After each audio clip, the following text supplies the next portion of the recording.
Good morning. You're watching World News and I'm your host, Klaudia Czerwińska. In accordance with the Constitution and our own conscience, we will cooperate with the new president whenever necessary and possible, said Polish Prime Minister Donald Tusk in his Monday evening address to the nation following the loss of his party's presidential candidate, Rafał Trzaskowski, to opposition law and justice contender Karol Nawrocki. Tusk also announced he will hold a vote of confidence in his government, emphasizing he's not willing to back down from reaching his pre-established targets. Nawrocki's win in the presidential runoff was a heavy blow to Donald Tusk's government. Whichever way we judge the winning candidate, it's important to recognize his victory and congratulate his voters, which I hereby do. In accordance with the Constitution and our own conscience, we will cooperate with the new president wherever necessary and possible.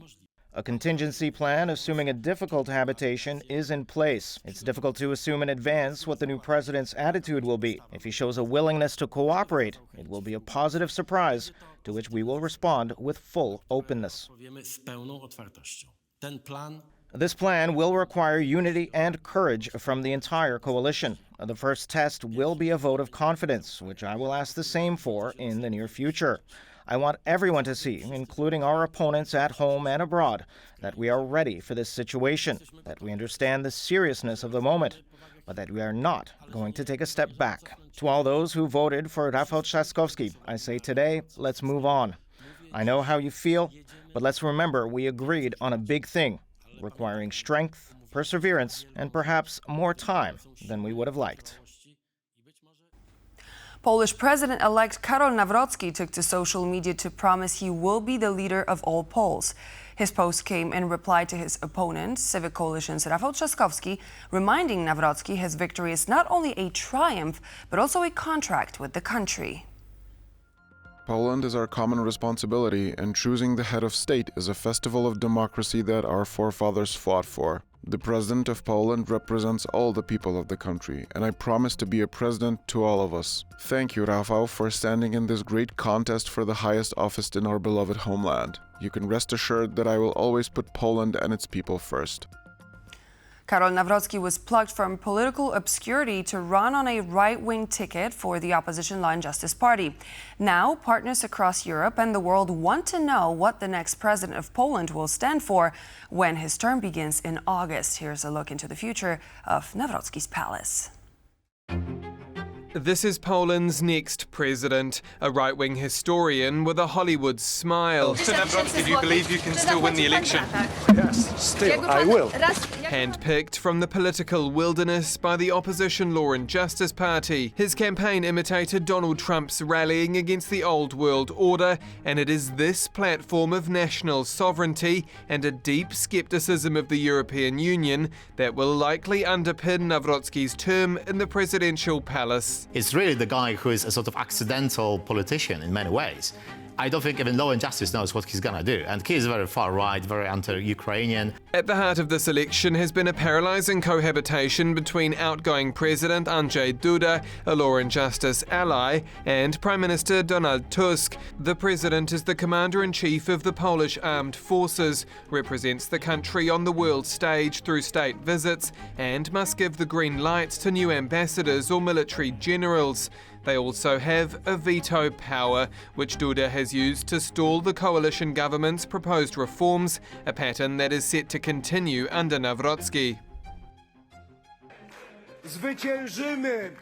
We will save Poland. We won't allow Donald Tusk's power to be all-encompassing, the monopoly of power, the evil power. That means domestically, issues like the liberalisation of abortion access and women's rights, which Tusk and presidential challenger Rafał Trzaskowski have advocated for, are set to be put on the back burner by the socially conservative Nawrocki. I am a Catholic, I am a Christian, so my general position is of course in favor of life. In In the case of rape, Polish law regulates this. the decision obviously belongs to the woman. Away from home, he's built his strongest ties with Washington, briefly meeting with President Trump in May and getting the White House administration's endorsement ahead of the final runoff. But from Berlin to Brussels, it's believed Nawrocki will rail against foreign influence and what he calls EU overreach, possibly reigniting the confrontational tone used by the previous Law and Justice administration. So what's your message to European allies? I'm coming. This is my message. I'm coming. And on Ukraine, Nawrocki's tone has hardened, ruling out the war-torn country's accession to NATO, which ends a rare cross-party consensus on the issue, saying Poland will only continue delivering support after putting its own interests first. Jak prezydent Zełenski nas If President Zelensky treats us badly, we have the right to say it. And millions of Poles in Poland today would like to say it, but cannot say it, because immediately there is the slogan that we are speaking Putin's propaganda. Nawrocki has never previously had an electoral mandate, but his words paint a picture of a man determined to double down on a nationalist fight for Polish identity. Aaron Darman, TVP World. Polish President Andrzej Duda said he hopes his successor, Karol Nawrocki, will consider Duda's own stance on Ukraine. In an interview with Lithuanian broadcaster LRT, the Polish leader went on to suggest that Nawrocki's views may evolve with time and experience as head of state. I will also speak with him about this because, as you know, my views on this issue are different. They stem from my presidential experience from almost 10 years that I spent as head of state, but also from everything I learned throughout these years. I am confident that I will share this knowledge with the president-elect, and I am certain that he will carefully consider the international situation, the situation in Ukraine, and Polish-Ukrainian relations after he takes office. As we say in Poland, your point of view depends on where you sit, and the president's chair is a very special place. The world looks a little bit different from there. Residents of the Russian-occupied Ukrainian regions of Zaporizhzhia and Kherson are currently living without electricity after Ukrainian airstrikes hit the power grid. Russian news agencies are reporting that the blackout has not affected operations at the Zaporizhzhia nuclear power plant. According to the Russian-backed governor of Zaporizhzhia, Yevgeny Balitsky, the entire region is without power after a series of Ukrainian airstrikes. Meanwhile, the Russian head of Kherson region said that some 100,000 residents of 150 towns and villages are without power. Russian authorities claim that the Zaporizhzhia nuclear power plant is currently offline and radiation levels remain stable and safe.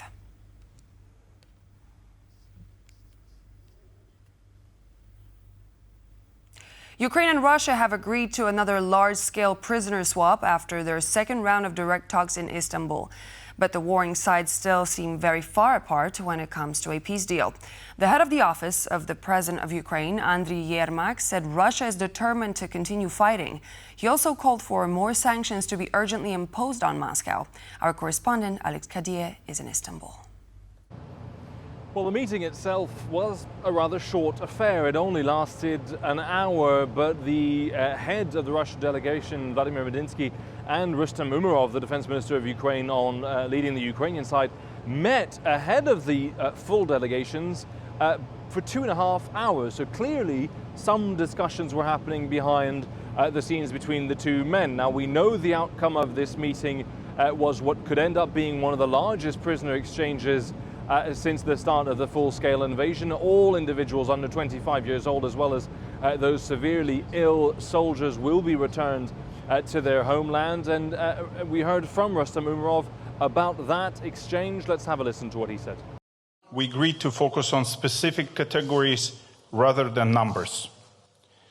We agreed to exchange all for all, seriously wounded and seriously sick prisoners of war. Second category is young soldiers who are from 18 to 25 years old, all for all. And then we also heard from Medinsky, the presidential advisor to Vladimir Putin, who led the Russian delegation, talking about an exchange of bodies between both sides. 6,000 on either side will be returned home. A dark reminder, of course, of what is at stake in these negotiations.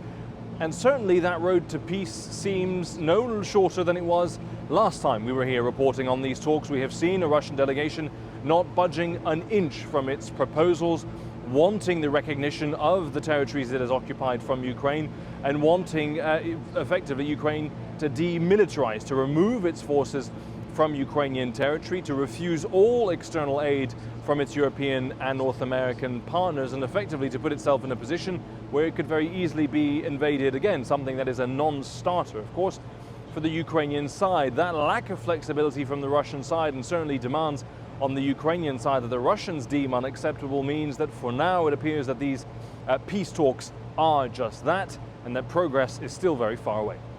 Alex Kadier in Istanbul for TVP World. Speaker of the U.S. House of Representatives Mike Johnson has said he supports further sanctions against Russia. His comment came after Ukrainian President Volodymyr Zelensky called on the U.S. to push for more sanctions against the Kremlin after recent peace talks in Istanbul failed. Zelensky also criticized Moscow's stance on the partial truce, saying that the Kremlin just wants to collect the dead bodies instead of stopping killing altogether. They are ready for a 2 or 3 day ceasefire to collect the dead from the battlefield. I think this is absurd because, in principle, a ceasefire is meant to prevent people from being killed. So, you see their mindset. For them, it's just a short pause in the war. That's why we really want our American partners to take strong steps and push through a sanctions package. We are really waiting for strong steps from President Trump. Right now, we are hoping he will support sanctions and force Putin to stop the war, at least to move towards the first stage of ending it, which is a ceasefire. These are important steps. I believe that with the position and influence of the United States, we can achieve them more quickly. The United Kingdom launched a plan to boost defense spending amid increased Russian threats to European security. According to British Prime Minister Keir Starmer, this is the largest sustained hike in defense spending since the end of the Cold War. While announcing his government's strategic defense review, Starmer went on to say that Europe faces war, nuclear risks, cyber attacks, and Russian aggression on sea and in the air.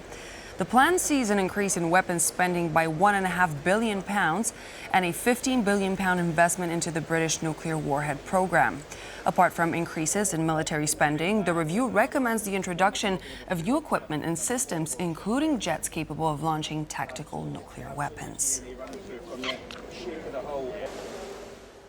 Norwegian chess superstar Magnus Carlsons' frustration boiled over after a surprising defeat of Gukesh Domaraju at the Norway Chess 2025 tournament, leaving the world champion questioning his future in the sport.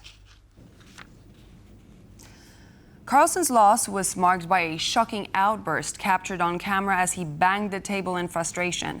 Despite controlling much of the game, Carlson faltered under pressure, blundering and handing Gukesh the win. After the match, he admitted doubts about his place in traditional chess, contrasting it with freestyle chess, which avoids such moments of frustration. Gukesh, surprised by the outburst, reflected that he too has had his fair share of table slamming moments in his career. And so this marks the end of our news broadcast, but please do stay tuned. We're back in just a moment, and we hope to see you there.